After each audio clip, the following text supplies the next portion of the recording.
Hello and welcome to the final of the thematic studies lessons. Today we are going to be looking into the existence of God. To know exactly what we need to do today then, we need to make sure that we understand key philosophical arguments for and against the existence of God. We need to be able to use religious and philosophical vocabulary accurately in order to be able to have that discussion as to whether or not God exists. To support our arguments using quotations from things like the Bible, as well as using sort of logic and our reasoning. And we will then try and use this to apply it to a GCSE 12-mark question. So to start off with then, today we're going to have a quick look at some of the key terms we are going to need for this session. So here they are. These are all the different words that you are going to need for this session. So please do feel free to pause the video here and write down some of these definitions if they are words you are not confident with. And we then will be moving on in 3, 2, and 1. So the first argument that we are going to look at is the teleological argument. This is something that was created by a man called William Paley, and he suggested that everything complex had to have some sort of designer. The universe is complex, so that must also have a designer. He suggests that the only person or being that could have designed the universe must be God. And this was on the basis of the fact that God is omniscient and omnipotent. Very quickly, pause the video here and I'd like you to write down for me again, what is the definition of omniscient? What is the definition of omnipotent? Do this without looking at your notes from a second ago. I'm going to tell you the answers in 3, 2, and 1. Omniscient then being that belief is God is all-knowing, and then omnipotent being God is all-powerful. So this idea that if God knows everything, he has the knowledge of exactly how to create a universe. If God is all-powerful, he has the capabilities of creating the universe. If you put those two things together, you're going to end up with something capable of creating the universe. Now, how does William Paley go about explaining this? And he uses the watchmaker analogy. He says if you went through the woods and you suddenly randomly found a watch on the floor, you would instantly be able to notice that this was something that was designed by something else, not something that just occurred in nature. This is because it had extreme complexities like the cogs that made all the hands run in the way that it worked. It's a very complex thing. So this drew him to the conclusion that it must have a watchmaker, it must have a designer.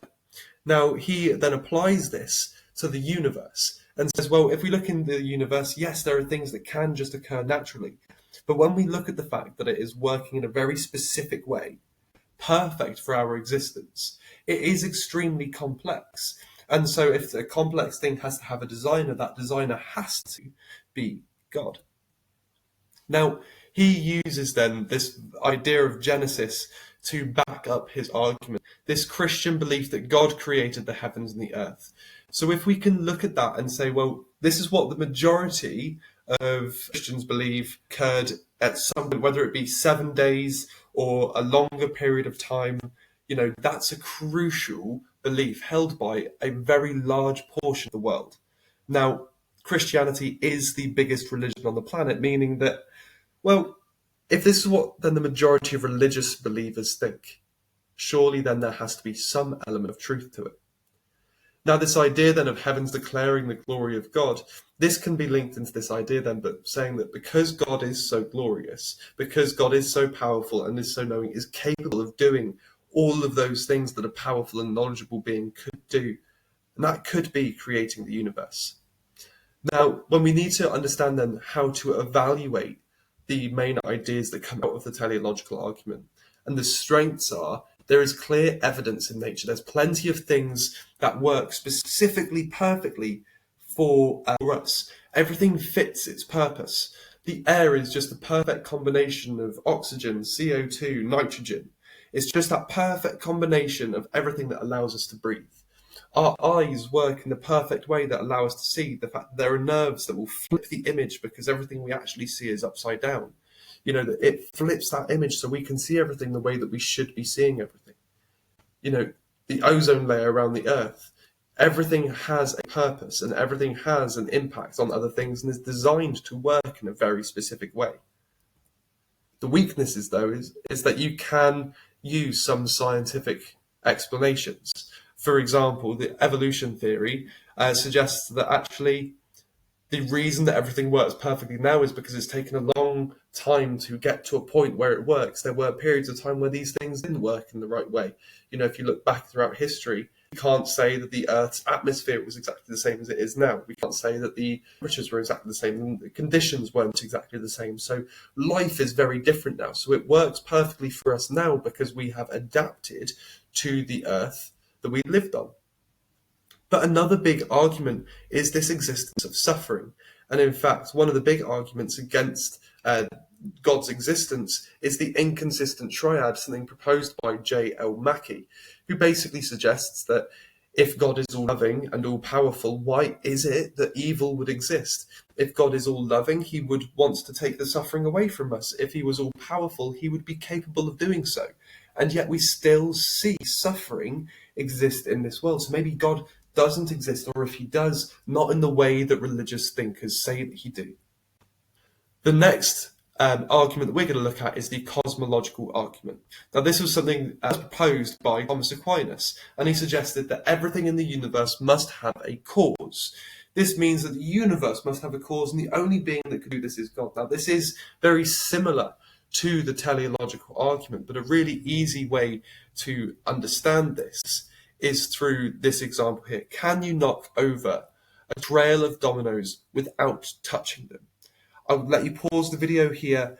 See if you can think of a way to knock the dominoes over without touching them. In 3, 2, and 1. Now, I'm sure some of you would have said, well, if I can't touch the dominoes directly, maybe I can shake the table, maybe I can blow on them, something that doesn't require me to touch the dominoes but will force them to fall over. However, the problem is that you won't be able to knock them over without doing something that's going to cause them to fall.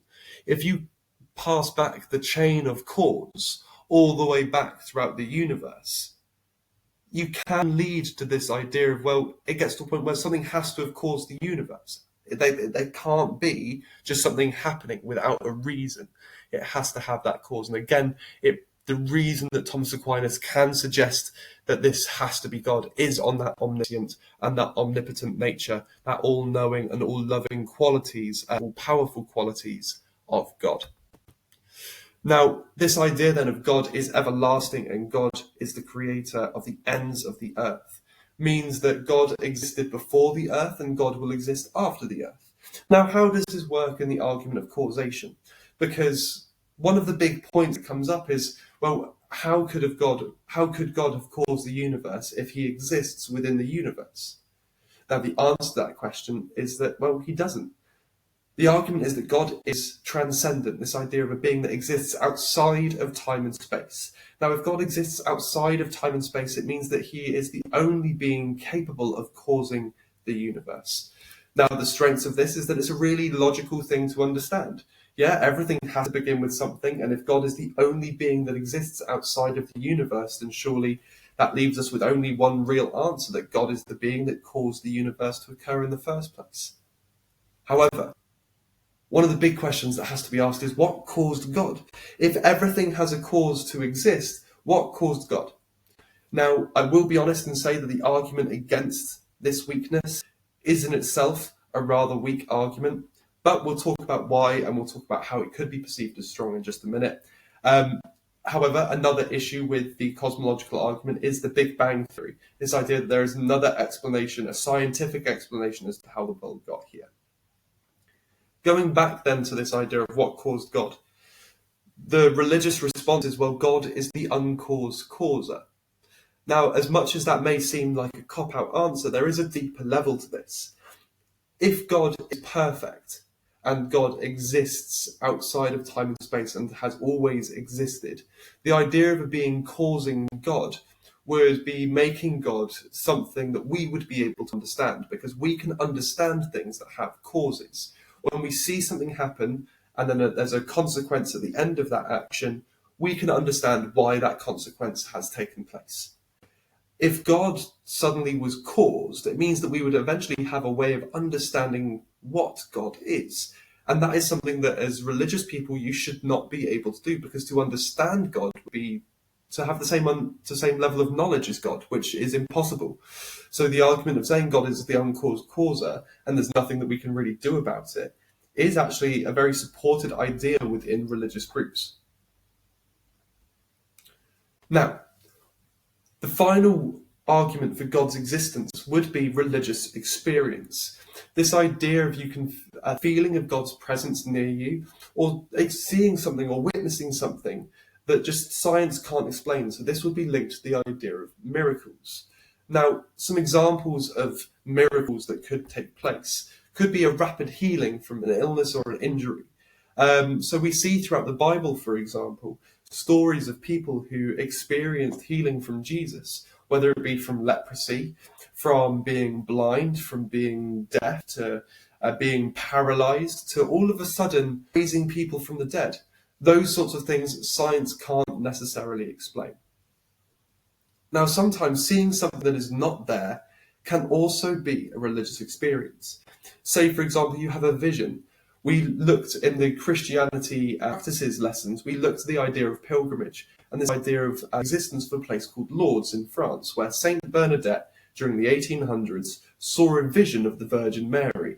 Now, this was later proven to be an accurate religious experience, an actual miracle, meaning that sometimes when you see something that isn't physically there, doesn't mean that it can't spiritually be there. However, any answer to prayer could be seen as a miracle. Say you're in a time of financial hardship and you decide to pray for some support to help you get through that time. If you suddenly then win the lottery, many will argue this is a religious experience. However, this becomes a little bit more problematic on the basis that there are possible other ways that you could argue these things happen, such as coincidence. Finally then, near-death experiences. Usually when people have those experiences where they are nearing death, whether they are about to be in a car accident, for example, or if they are dying on their deathbed that they've been waiting for a long time, they can have these different experiences. Either their life flashing before their eyes, seeing everything all over again. Some describe seeing a light, or even having themselves float out of their body where they can see above where they are. Now, all of these sorts of things, for many people, say this proves the existence of an afterlife and therefore the existence of a God. Now, the problem is, well, how can we not know that science is explaining these things? How is it a case of these near-death experiences, for example, proving God's existence? Is there another way we could explain them? Now, some people say that the most psychedelic experiences that you have when you are nearing death is as a result of a drug that the brain creates almost as a response to the lack of oxygen. So when you are nearing death, especially if it's from an illness, this is something that you can experience on the basis of your brain is deprived of oxygen. An answer to prayer, as I said earlier, it could just be coincidence. And then for seeing someone or something, that could be a mental health problem. But rapid healing of illness and injury, that is something that is harder to explain and something scientists still struggle with to this day. The other issue, though, is there a way that science could explain it in the future? It's all well and good thinking that these experiences prove God's existence because science can't explain them. However, that's on the basis that science can't explain them right now. It doesn't mean science couldn't explain them in the future. So one of the big problems with using religious experiences as evidence for God's existence is that, yes, science might not be able to explain it right now, but science might be able to in the future. Now, this quotation from the book of John was as witness to someone watching what Jesus did. Jesus managed to perform many miracles, things that science could not explain. And the argument was that Jesus was only going to be able to do so if God were doing it through him. Now, some examples of some of the miracles that Jesus did be something, for example, like Jesus healing the blind man. Now, scientifically, if you were to use spit and mud, make it into like a slippery mixture, cover it over someone's eyes, and then say, clean it off with some water, and you'll be able to see. Science is going to say, well, no, that's probably not going to happen. That's not exactly how mud and spit works. And yet, in the story, this is what Jesus does. He spits into some dirt, he rubs it into the eyes of the man who is blind, washes it off with water, and suddenly now he can see. Science can't explain that. Now, there are stories from earlier than Jesus where miracles took place, such as with Moses and parting the Red Sea. The problem with this argument, though, is there is question as to whether this is actually a miracle.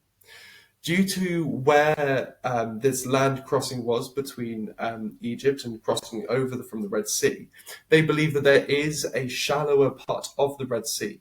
And with the level of high salt content in the water, it is possible for those sort of parts of the sea to almost split to one side. Now, I will be honest and say I am not a scientist, therefore I cannot explain this in the most perfect way.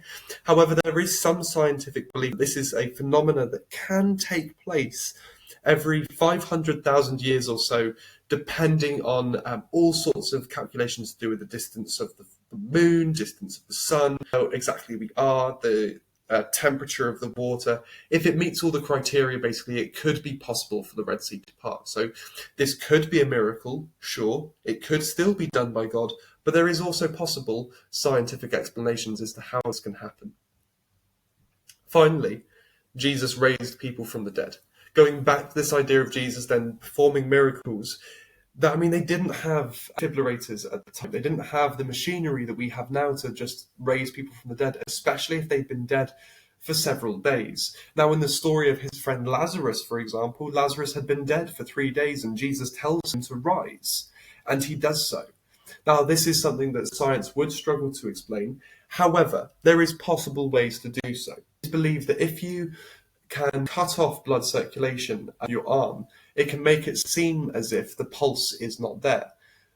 This could mean that you could be perceived to be dead. And in that moment then, when you then wake up from the sleep that you were in, or if you had a head injury and you were unconscious for a period of time, when you wake up, therefore, it's going to appear that you have raised from the dead when actually you've just woken up from being asleep, and they couldn't check your pulse because the circulation to that part of the body was being cut off by something. Now, yes, this is a real stretch, a very skeptical view, however, is just one of the ways that science will try to explain through these miracles that occurred. Now we need to look at some of the arguments against the existence of God. Now, earlier on we spoke about J.L.'s inconsistent triad, the problem of evil. Would an all-loving, all-powerful God allow for evil and suffering? And the answer to that question is surely not. Jesus states, all of these issues with God in the Garden of Gethsemane. He questions and cries, God, why have you allowed this to happen? In the book of Psalms, then from David, we see that he says, why have you forsaken me in this time of suffering? And this was more due to his own sinful behavior that he was having to work through. The response then to the problem of evil and suffering is that you can propose theodicies. Now, in the Christian Beliefs and Teachings unit, you will have had an opportunity to look at theodicy, namely from Augustine and Irenaeus. This idea that either it is our free will that causes suffering to occur and our misuse of it, stemming from Adam and Eve. Some say that actually suffering is there to teach us lessons and to help us build our soul to be closer to God. Finally, then, some others will also argue that the problem of evil and suffering is just a test of faith. If you look at the story of Job, for example, in Christianity, God causes unbeknownst pain and suffering for Job, and he just lives through it and still believes and therefore gets a reward at the end. So some believe it is just that test of faith. However, to counter the response, although theodicy can explain moral evil caused by a human being, it doesn't explain natural evil. Why would a perfect God, who's all-loving and all-powerful, create a world that has things like natural disasters, tsunamis, wildfires, all these things that cause so much pain and suffering? Another argument against the existence of God then would be your scientific reasons. Things like your Big Bang Theory, evolution and genetics. You don't need God to explain how life occurs and how life exists. You just need to look at the evidence that science brings forward. However, there is an argument to suggest that science and religion can work together.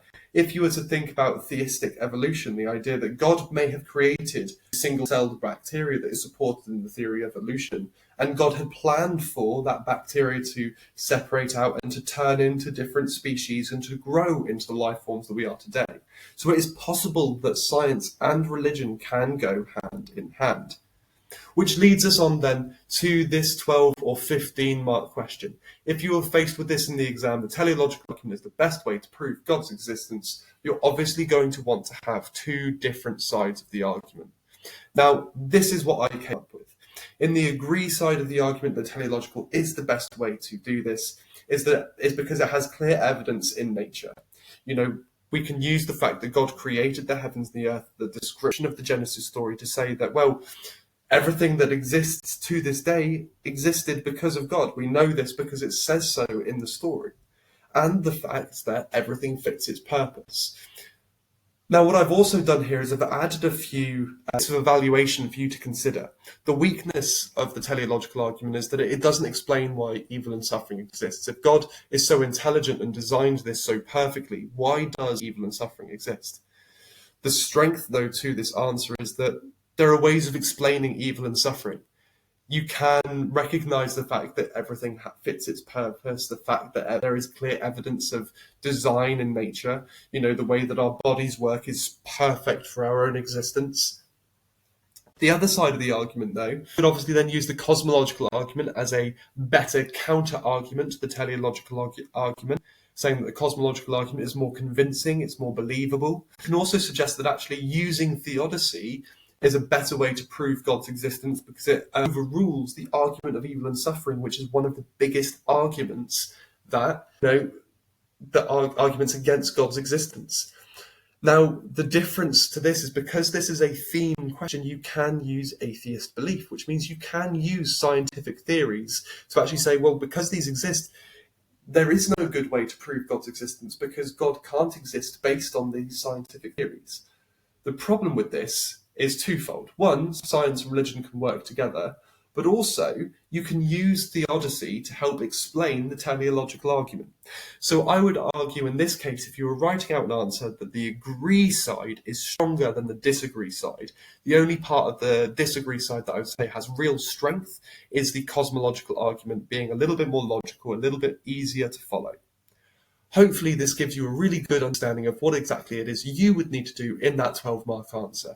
Propose two different sides of the argument, say why one is better than the other. I hope this has been helpful.